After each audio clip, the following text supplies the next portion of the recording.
اداکارہ اور ماڈل مومنہ اقبال نے اپنے ساتھ سینئر اداکارہ کے برے رویے پر لب کشائی کی ہے۔ انہوں نے انڈسٹری میں اپنے کیریئر کے آغاز کے دوران سینئرز کے رویوں کے حوالے سے گفتگو کی۔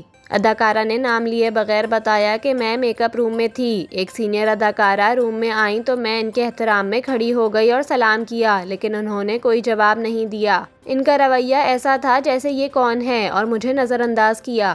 مومنہ اقبال نے کہا کہ اس کے بعد سینئر اداکارہ میک اپ کے لیے کرسی پر بیٹھ گئیں۔ میں نے انہیں دوبارہ سلام کیا اور پھر میں بھی دوبارہ اپنے بال بنوانے لگی، جس پر مجھے میک اپ آرٹسٹ نے کہا کہ آپ یہاں سے اٹھ جائیں، پہلے سینئر اداکارہ کا میک اپ ہوگا، لیکن میں نے اپنی سیٹ سے اٹھنے سے منع کر دیا اور اپنا کام مکمل کیا۔ اداکارہ نے مزید کہا کہ یہ تمیز ہوتی ہے جو میرے والدین نے سکھائی ہے اور مجھے کیریئر کے ابتدا میں اپنی جگہ بنانے کے لیے جدوجہد کرنا پڑی۔